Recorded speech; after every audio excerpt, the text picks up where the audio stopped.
오늘 소교리 문답 제 11번을 보겠습니다. 성경 봉독하기 전에 우리가 말씀을 나누면서 읽고요. 먼저 우리 11번 한번 같이 볼까요? 11번 제가 문제 읽고 여러분들이 답을 읽어주시면 되겠습니다. 하나님의 섭리는 무엇입니까? 섭리는 하나님이 지극히 거룩하고 지혜롭고 능력 있게 모든 피조물과 피조물의 모든 행동을 보존하시며 통치하시는 것입니다. 아멘. 우리 성도님들은 하나님의 섭리라는 것을 생각하면 무엇이 생각나십니까? 우리 성도님들은 하나님의 섭리를 어떻게 이해하고 계십니까? 우리 자신과 혹은 우리 가족과 혹은 우리가 아는 분들과 연관된 일에 우리가 예상하지 않은 일, 우리가 생각하지 않은 이 어려운 일을 만나게 되면 우리 속에서 어떤 생각이 들게 됩니까? 하나님이 주관하시는데 왜 이런 일들이 벌어지는 거야? 왜 이래? 왜 이런 일이 생기는 거야? 때로는 짜증도 나고 때로는 분노할 때도 있습니다. 선한 의도를 가지고 시작한 일인데 갈수록 일이 꼬이고 어렵고 고통스러운 일로 연결될 때도 여러분 있지 않았습니까? 그럴 때 여러분 마음속에 어떤 생각이 드셨습니까? 하나님의 섭리를 의심할 때가 있었을 것입니다. 저도 그랬습니다. 선한 의도로 시작한 일이 점점 일이 복잡해지고 꼬일 때 정말 마음이 아프고 힘들 때가 있지 않았습니까? 이 섭리라는 단어가 영어로는 providence라고 부릅니다. 두 단어가 이게 합쳐진 단어인데요. 프로라는 단어와 비덴스라는 단어가 합쳐진 거예요. 프로라는 말은 앞에라는 뜻이에요. 앞에. 그리고 비디엔스는 말은 비디오 아시죠, 여러분? 본다. 그래서 앞을 본다는 뜻이에요. 이 섭리라는 단어의 사전적 의미는. 근데 우리가 성경에서 하나님의 섭리를 생각할 때에 좀 더 정확한 뜻은 그저 앞을 본다, 미리 본다라는 뜻이 아니라 영원한 계획을 가지고 계신 전능하신 하나님이 그의 목적과 뜻 안에서 모든 만물을 보존하시고 통치하신다는 의미입니다. 여러분이 오늘 그 11번 문답에서 잊지 말아야 할 두 단어는 보존과 통치입니다. 보존과 통치. 만물을 하나님이 창조하셨죠.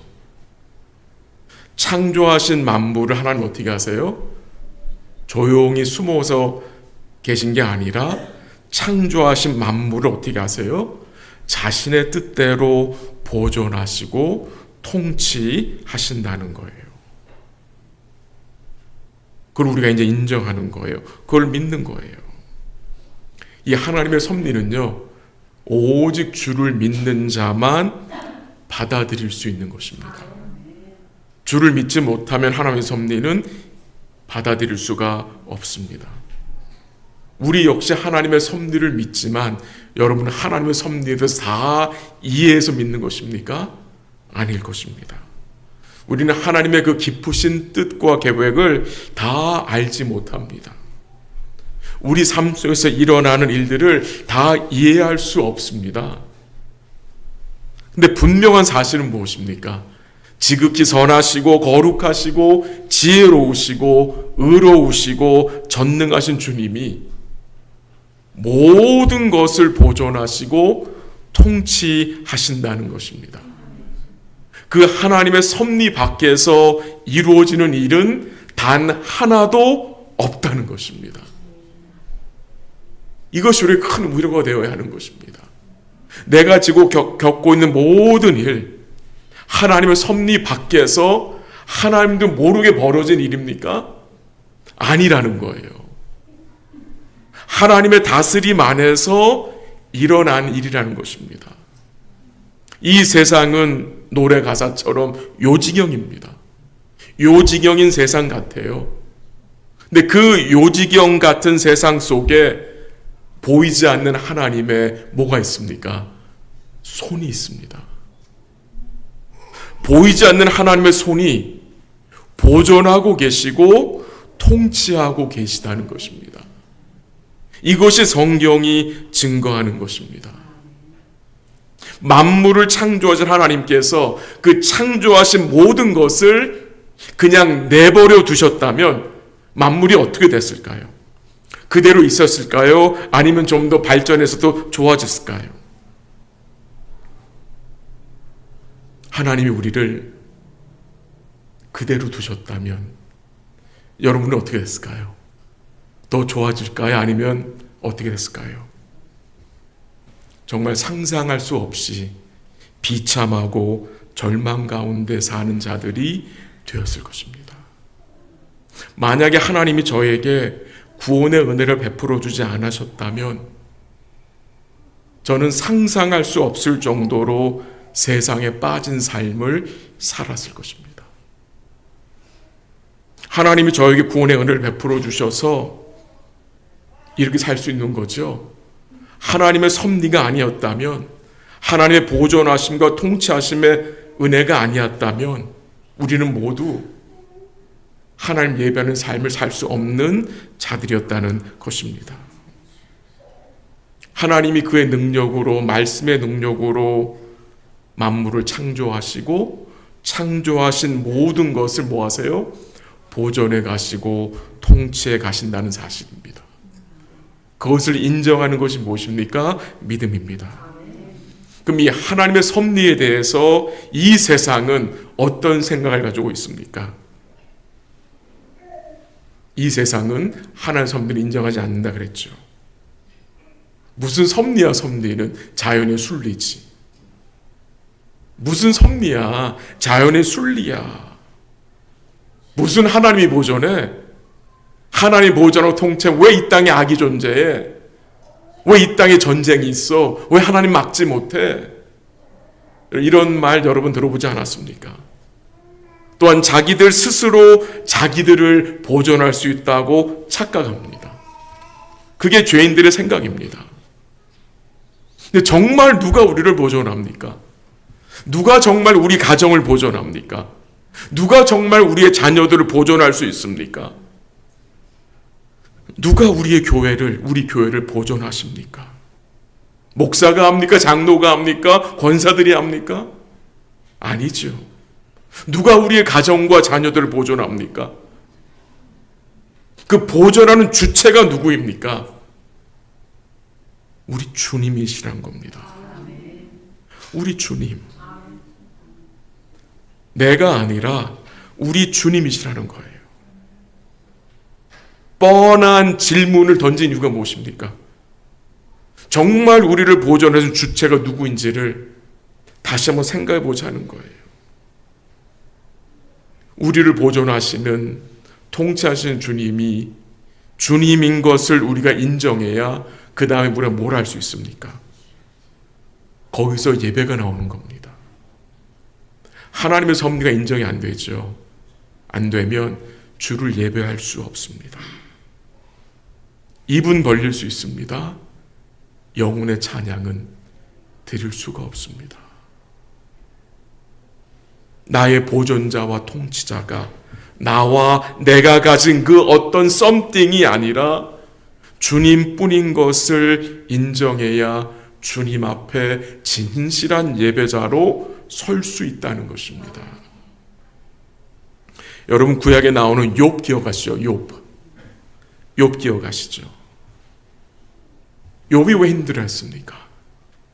그 고통 중에 왜 힘들어한 것입니까? 하나님의 섭리가 욥의 눈에 보이지 않았기 때문입니다.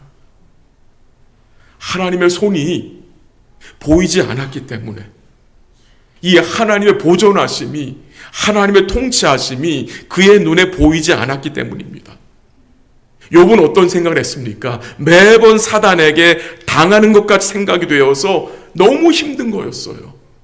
너무 괴로웠던 거예요. 그래서 욥은 돌아가는 상황들이 이해가 되지 않았습니다. 근데 분명한 사실은 보이지 않는 하나님의 손이 욥을 뭐 했습니까? 보존해 주셨다는 것입니다. 물론 사단이 욥을 시험하고 괴롭혔지만 그 사단은 누구의 주권 아래 있었습니까? 누구의 통치 아래에서 순종하고 있었습니까? 하나님의 주권 아래 있던 것입니다. 불로 분위기를 딱 잡아주네요. 네. 이 사단이요, 욥을 괴롭혔지만 그 욥을 괴롭힌 것은 하나님이 그것을 얼라우한 겁니다. 하나님이 사단을 자신의 도구로 사용한 것입니다. 우리 삶에 여러 가지 복잡한 일들이 벌어질 때에 하나님이 보존하신 손길이 느껴지지 않을 때, 보여지지 않을 때 우리는 혼란스러울 수 있습니다. 때로는 질병으로 인해서, 때로는 관계적 어려움으로 인해서, 때로는 경제적 고통으로 인해서, 때로는 사랑하는 사람의 죽음으로 인해서, 때로는 가정적 어려움으로 인해서, 때로는 생각하지 못한 사고로 인해서 이 하나님의 보존하심이 느껴지지 않을 때가 있습니다. 그럼 우리의 마음 어떻게 됩니까? 아주 복잡해져요. 머리가 아파요. 혼란스러워요. 근데 그때 우리가 무엇을 기억해야 하는 것입니까? 하나님의 섭리입니다. 하나님의 보존하심과 통치하심입니다. 그렇게 어려운 일을 당할 때에, 복잡한 일을 당할 때에 주를 믿지 않는 자들은 어떻게 생각합니까? 운이 나빠서 그렇게 된 거야. 우연이야. 시간이 해결해 줄 거야. 라는 생각을 가지고 있죠. 근데 주를 믿는 성도는 그 상황 속에서 하나님의 섭리를 인정해야 합니다. 이해가 안 되지만 나의 삶이 여전히 하나님의 섭리 속에, 하나님의 보존하심과 하나님의 통치 안에 있다는 것을 인정해야 합니다. 그게 인정이 되면 어떤 일이 생깁니까? 상황이 변하지 않아도 마음에 뭐가 생깁니까? 잔잔함이 생깁니다. 평강이 생기게 됩니다. 다니엘의 세 친구 기억하시죠? 바벨론 왕 느부갓네살이 만든 그 금신상에 절하지 않으면 풀무불에 던질 것이다. 그러니까 엄청난 압박이잖아요. 근데 그들이 결국 절합니까? 절하지 않습니까? 절하지 않습니다. 그 다니엘 세 친구들은 하나님의 통치를, 그 은혜의 통치를 믿은 것입니다. 이 하나님의 보존하심과 하나님의 통치를 인정하게 되면 우리 마음속에 평강도 생기지만 또한 동시에 무엇이 생깁니까? 믿음의 담대함이 생깁니다. 믿음의 담대함. 그러니까 어려울 때에도 반드시 우리가 기억해야 할 것은 무엇입니까? 하나님의 섭리입니다. 우리 예수님이 누구한테 배반당했습니까? 자기가 뽑은 제자한테, 가룟 유다한테 배반당하셨죠. 그래서 로마 병정들에게 팔려갑니다. 잡히게 됩니다. 결국 어디까지 가게 됩니까? 십자가를 지고 골고다에서 죽임을 당하게 되십니다. 이 가룟 유다가 아주 악한 의도로 예수를 팔았습니다. 근데 거기서 끝나지 않아요. 결국 예수님의 죽음이 여러분 저희 무엇을 이루어내신 것입니까? 우리의 구원을 이루어내신 거잖아요. 하나님의 은혜의 통치가 그 예수 죽음 안에 분명히 있었음을 우리는 알고 있는 자들입니다. 하나님은 그의 백성들을, 또한 만물을 보존하시고 통치하시는데요. 이 보존하시는다는 말씀을 우리는 좀 이렇게 생각해도 되겠어요. 히브리서 1장 3절 한번 가볼까요? 히브리서 1장 3절 한번 읽어볼까요? 같이 읽습니다. 시작. 이는 하나님의 영광의 광채시요 그 본체의 형상이시라. 그의 능력의 말씀으로 만물을 붙드시며 죄를 정결하게 하는 일을 하시고 높은 곳에 계신 지극히 크신 이의 우편에 앉으셨느니라. 아멘. 여기 보면 중간에 그의 능력의 말씀으로 만물을 뭐 하시고 계세요? 붙드시고 계세요. 만물을 붙들고 있는 그 말씀의 능력이 얼마나 큰 겁니까? 이 만물이 무엇으로 왔습니까? 하나님 말씀으로 왔잖아요. 근데 이 만물을 무엇이 붙잡고 있어요? 하나님의 말씀이 이 만물을 뭐하고 있는 거예요? 지탱하고 있는 거예요. 붙잡고 있는 거예요. 지금 하나님이 보존하신다는 말은 하나님이 그의 말씀으로 만물을 뭐하고 있는 거예요? 붙들고 있는 거예요. 지탱하고 있는 거예요. 그러니까 하나님의 능력이, 그의 말씀의 능력이 얼마나 놀라운 것입니까?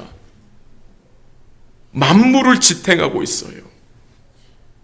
하나님 만물을 창조하셨는데 그 만물이 유지될 수 있도록, 존재할 수 있도록 말씀의 능력으로 붙잡고 있다는 거예요. 여기서 우리가 뭘 깨닫게 됩니까? 이 세상은 존재의 시작만이 아니라 그 존재가 지속되게 하기 위해서 항상 뭐 해야 합니까? 하나님을 의지해야 하는 존재라는 것입니다. 성도는 하나님을 떠나서는, 말씀을 떠나서는 살 수 없다는 말로 이해해도 좋겠습니다. 하나님의 말씀이요, 우리를 어떻게 했습니까?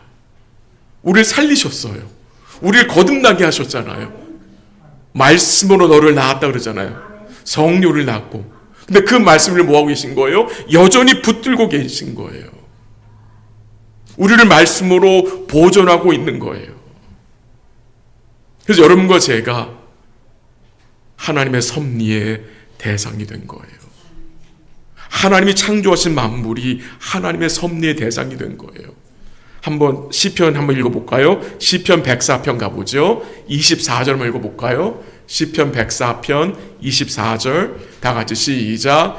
여호와여 주께서 하신 일이 어찌 그리 많은지요. 주께서 지혜로 그들을 다 지으셨으니 주께서 지으신 것들이 땅에 가득하나이다. 아멘. 거기 나오죠. 주께서 만물을 어떻게 하셨어요? 모든 것을 그들을 다 지으셨다. 그리고 27절 가볼까요? 27절 다 같이 시작. 이것들은 다 주께서 때를 따라 먹을 것을 주시기를 바라나이다. 하나님이 창조하신 모든 것이 주께 뭘 바라고 있어요? 때를 따라 먹을 걸 주시기를 바라고 있대요. 그러니까 만물이 주를 뭐하고 있는 거예요? 의지하고 있는 거죠. 28절 가봅니다.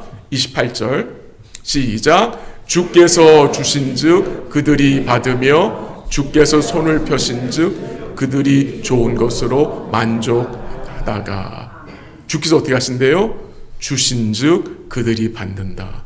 29절 시작. 주께서 낯을 숨기신즉 그들이 떨고 주께서 그들의 호흡을 거두신즉 그들은 죽어 먼지로 돌아가나이다. 뭐가 증거됩니까? 주께서 낯을 숨기시니까 그들이 떨고 주께서 그들의 호흡을 거두신즉 그들이 죽어서 먼지로 돌아갔다. 그러니까 그들의 시작과 존재와 끝이 다 누구의 손에? 주께 있다는 거잖아요. 주께. 하나님이 구원하여 세우신 그의 백성들을 하나님이 보존하시고 은혜의 통치로 계속해서 통치하고 계신다는 사실을 우리가 기억해야 하는 것입니다. 그럼 우리 마음속에 질문이 생기는데 이런 질문이 생깁니다. 하나님이 모든 것을 섭리하신다면 우리는 뭡니까? 우린 그냥 아무것도 하지 않아도 되는, 아무 책임도 없고 기도할 필요도 없는 자들입니까? 라는 질문이 들 수 있습니다. 책임이 있습니다. 하나님이 섭리하시고 통치하시지만 우리에게도 책임이 있습니다. 물론 하나님이 우리의 의지나 생각에 관계하지 않으시고 하나님이 직접 일으키시고 행하시는 일들이 있습니다. 그것을 뭐라고 부르죠? 그것을 기적이라고 부릅니다. 기적. 예를 들어 보면 만나와 메추라기로 광야에서 먹신 일, 이것은 하나님의 기적입니다. 기적을 베푸신 거예요. 홍해를 가르신 일, 기적이잖아요. 풀무불과 사자굴에서 그의 백성들을 건지신 일, 하나님의 기적입니다. 하나님이 직접적으로 개입하셔서 이루어내신 일들, 이것을 기적이라고 부릅니다. 근데 동시에 하나님의 섭리는요, 하나님이 기적적으로 이루신 일도 있겠지만 하나님 또한 어떻게 하십니까?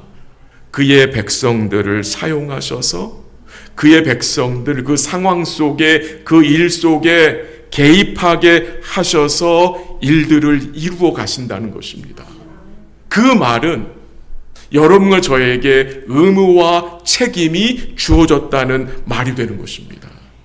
예를 들어 봅니다. 요셉의 예를 들어보겠습니다.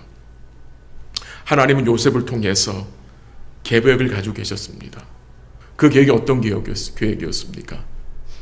단순히 고생하는 요셉을 애굽의 총리를 세우시는 그런 계획이 아닌, 물론 그렇게 됐지만 그게 궁극적인 계획은 아닙니다. 하나님이 요셉을 통해서 이루시고자 하는 계획은 무엇이었습니까? 야곱과 그의 가족과 그의 후손들을 구원하시는 계획입니다. 1차적인 계획은 그의 백성들을 기근에서 구원하시고자 하는 계획을 가지고 있었던 거예요. 근데 그 계획을 하나님이 성취해 나가는 과정에서 여러분 요셉에게 어떤 일들이 있었습니까? 일단 그 요셉의 형들이 요셉을 지극히 미워해서 애굽의 노예로 어떻게 해요? 팔아 넘겼습니다. 형들은 동생 요셉을 악한 의도로 팔아버렸습니다. 근데 그게 끝입니까? 그건 시작일 뿐입니다.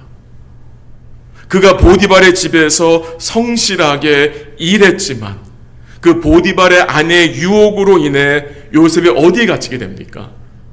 감옥에 갇히게 됩니다. 요셉가 범죄해서 그 여인을 강간해서 갇힌 게 아니잖아요. 요셉은 정말 하나님 앞에서 범죄하지 않으려고 그 여인의 유혹을 날마다 뿌리쳤던 자입니다. 근데 그렇게 죄를 멀리했던 요셉이 어떻게 됩니까? 감옥에 갇히게 됩니다.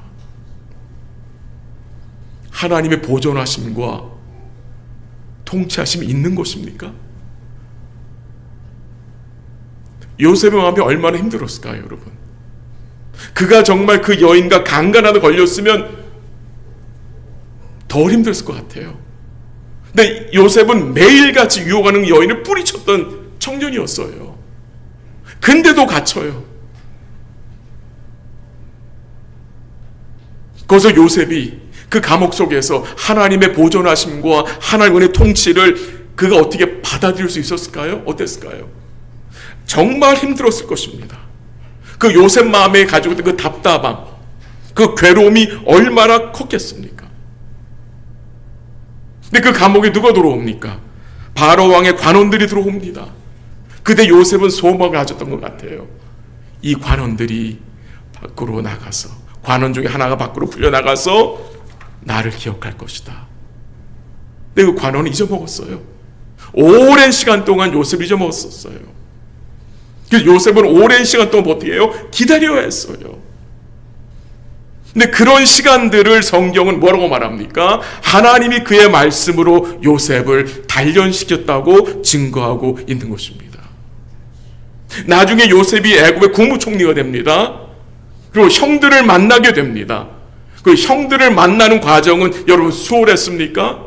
한 번에 일이 착착착 일이 풀렸습니까? 아닙니다. 여러 가지 복잡한 절차들과 어려움들이 참 많았었습니다.